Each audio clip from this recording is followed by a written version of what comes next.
All right, so I've just grabbed a coffee and we are going to speed run through 9 different ideas on how you can reinvent yourself. These are all a blend of research, experience, and observations, but they all are guaranteed to help you make some moves that matter.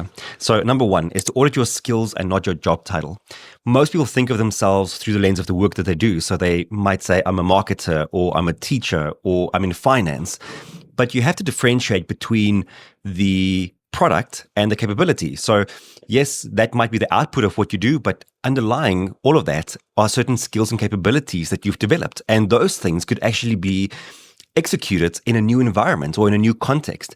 So if you're a teacher who only thinks of yourself as a teacher, then you might be stuck in education forever. Whereas if you think of yourself as someone who is good at simplifying complex ideas, reading a room, and designing sequences that could change behavior, well, now you could go anywhere. So it's really good to think of what are the skills and capabilities I have and how could they be applied in different ways.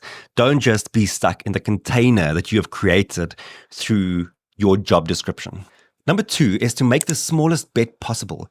Herminia Ibarra at London Business School has studied professional transitions for more than a decade. And she found that people who reinvented themselves rarely ever made a clean break.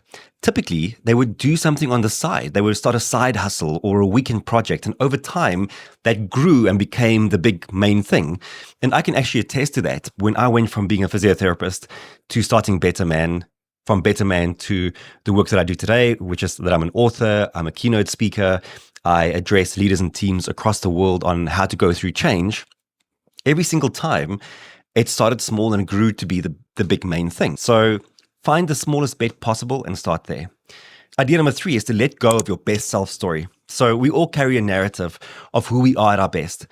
But the problem with this narrative often is that it was written a few years ago, that it might be who you are today, but it might not account for who you could become moving forward. And the stories we tell ourselves about ourselves is one of the most important stories because it tells us what we believe is possible. It shapes our behavior. It shapes our thinking.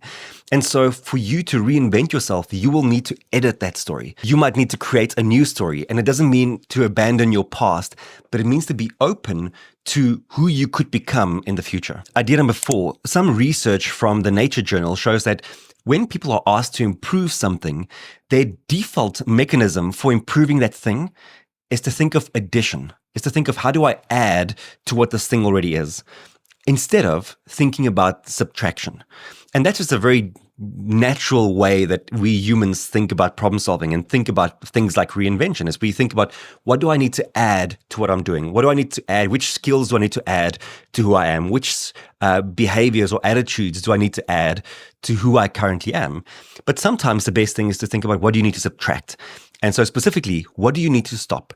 What do you need to stop doing? What do you need to stop thinking? What do you need to stop believing? Idea number 5 is to engineer your environment before you engineer your habits. This comes from Kurt Lewin, one of the founders of social psychology. And he said, behavior is a function of the person and their environment. Change the environment and the behavior follows. And you and I know this is one of the biggest levers that we can pull, both at a small scale and at a large scale. At a small scale, making certain changes like in your house could be extremely beneficial. If you want to lose weight, remove the things that tempt you, that's going to tempt you, especially late at night when you don't want to be eating and don't want to be eating specifically bad foods.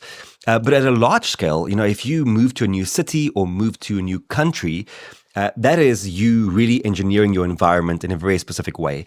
You are going to meet people who don't know the old version of you. They get to meet the new version of you, and you get to show up in new ways in a new environment instead of trying to drag an old environment with you into a new future. Idea number 6 is to get good at being bad again at something.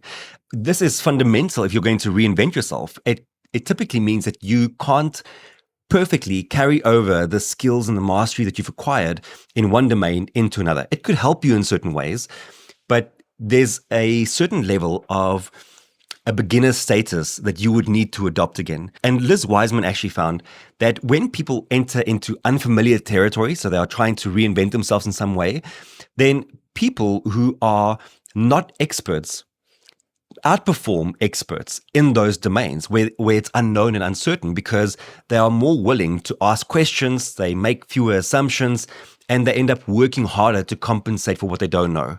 So reinvention requires you to be a beginner again, and that's okay. Idea number 7 is to use identity hooks and not just goals.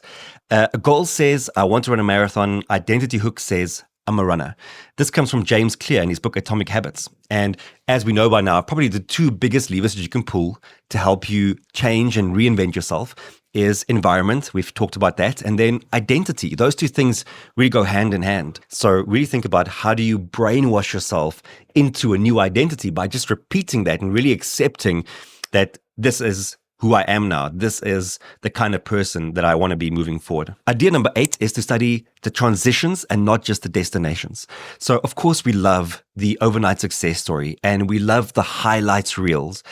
But at the end of the day, people go through an entire process and journey in order to get to where they get to, and even organizations. It's why I like the reinvention series that I've been running, because I learned so much about the smaller nuances and the smaller details, the transitions that people went through in order to achieve the success, the transformation, and the reinvention. And so William Bridges said the transitions always have 3 different stages.